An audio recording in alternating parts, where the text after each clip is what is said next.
Prof. Ridwan, ini untuk data peningkatan ini terutama didominasi oleh klaster apa nih, Prof? Ada klaster rumah tangga kah? Klaster apa ini, Prof? Besar klaster keluarga. Klaster keluarga. Ya, betul. Berarti memang dari klaster keluarga ini yang harus lebih diperhatikan ya, seperti itu ya, Prof. Karena klasternya klaster keluarga, maka pengguna masker juga di tingkat keluarga sudah harus dimasifkan. Tidak boleh hanya menggunakan masker kalau di luar, karena penularannya sudah 70% lebih klaster keluarga, maka pengguna masker di tingkat rumah tangga juga sudah harus diintensifkan. Ini kampanye yang belum diaktifkan. Begitu Bang Ade.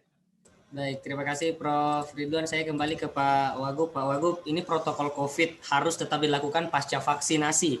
Kira-kira apa instruksi Pak Wagub kepada para tenaga kesehatan dan juga para pejabat-pejabat pemerintahan yang sudah divaksin nih? Sama seperti Pak Wagub. Silakan. Ya, intinya pertama yang sudah divaksin itu informasikan kepada masyarakat banyak bahwa meskipun efikasi sebenarnya 65%, tapi paling tidak bahwa di antara yang dites, di antara yang sudah divaksin dengan komunitas yang tidak dites, ada perbandingan yang jauh signifikan penyebaran COVID di sana. Artinya bisa ditekan di area yang sudah batasan-batasan yang sudah divaksin. Bukan berarti 100% ya, artinya memang semuanya sudah tidak kena ketika sudah divaksin. Yang kedua bahwa memang ini masyarakat kita harus mengajarkan kedisiplinan bahwa sportivitas. Banyak memang yang tidak sportif. Ketika mereka sakit, mereka ada gejala, mereka tetap aja keluar. Ini memang sangat-sangat disayangkan sebenarnya. Karena ketika mereka ada gejala, bahkan di apa namanya kemarin sempat di lingkaran penjagaan saya sendiri. Saya 4 hari sama-sama. Jadi dia pikir dirinya adalah menggigil karena demam saja. Jadi sopir saya kemarin dia pikir dia menggigil karena demam saja. Saya dapat setelah dia beli obat. Nah, yang membelikan itu informasi semua ke saya bahwa dia katanya sakit menggigil. Kenapa? Mungkin demam-demam. Saya panggil semua, saya cek. Pertama tes antigen, lalu saya suruh swab. Ternyata mereka positif. Saya swab lah semua sekamarnya termasuk saya dan seluruh keluarga yang ada di rumah saya. Yang di rumah saya alhamdulillah tidak ada yang positif. Dan yang kena itu adalah dia sekamarnya 2 orang dan 1 yang tidak. Jadi dari 4 itu. Jadi memang ini kejujuran, butuh sportivitas. Kalau tidak sportif, rusak orang. Sportivitas itu tidak menilai bahwa dia orangnya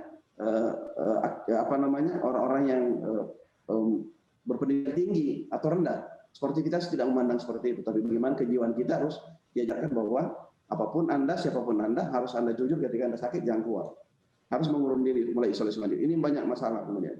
Yang kedua adalah masalah imun. Banyak orang yang memang mengabaikan imun.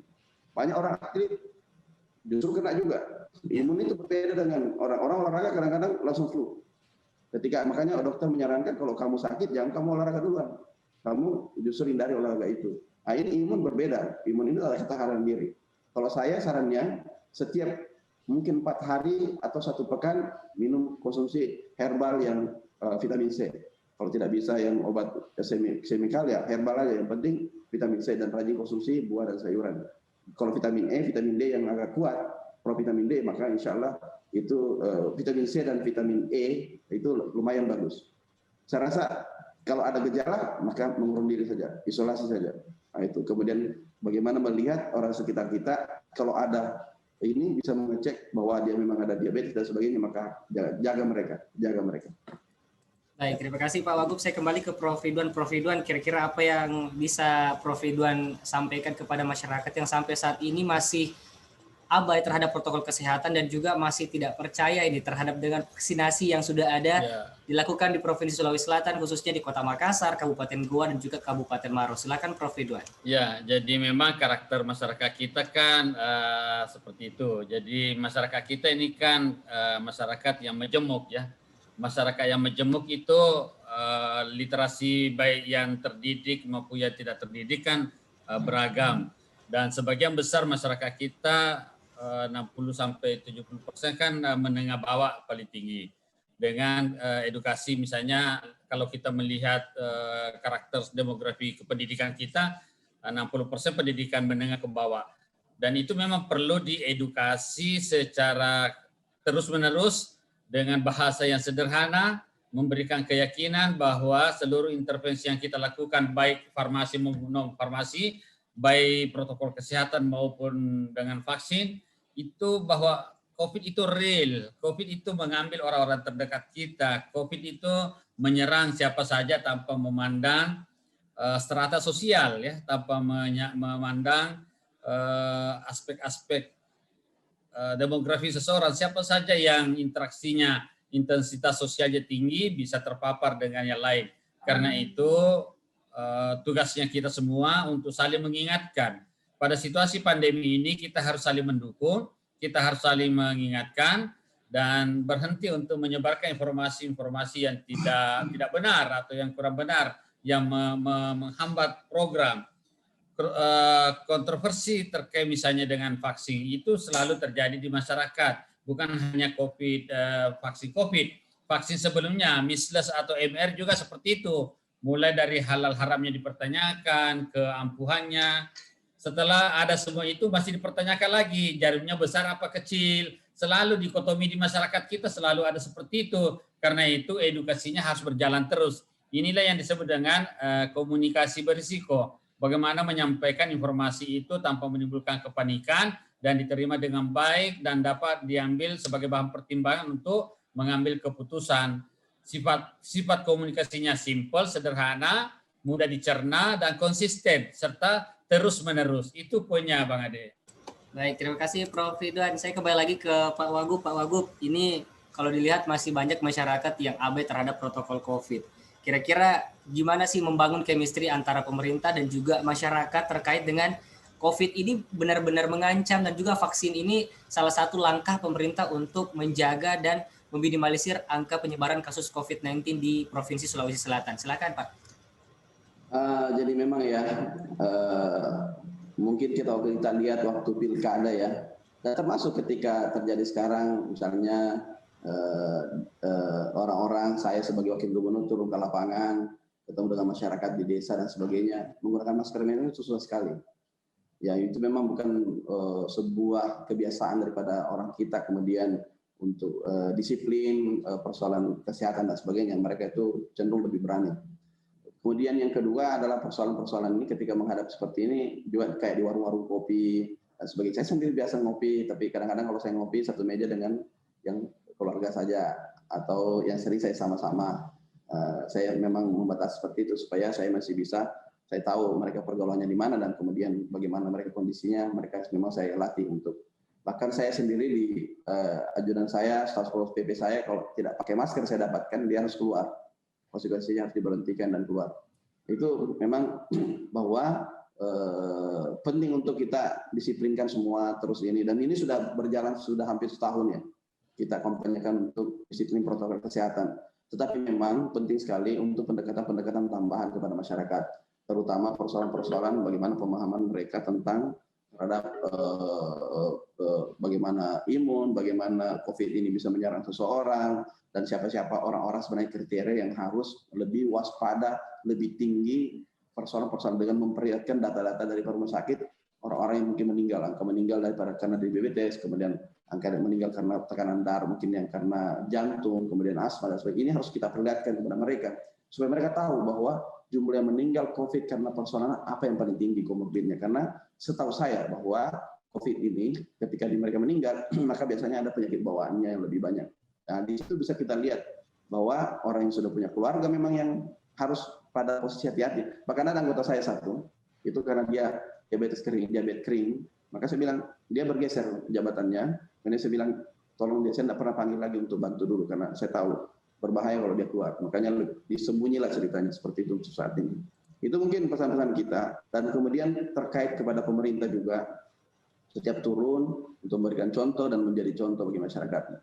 Kejujuran, sportivitas, ketika mereka harus berbicara meskipun resikonya. Saya tadi di screening juga, saya harus ucapkan apa adanya saja.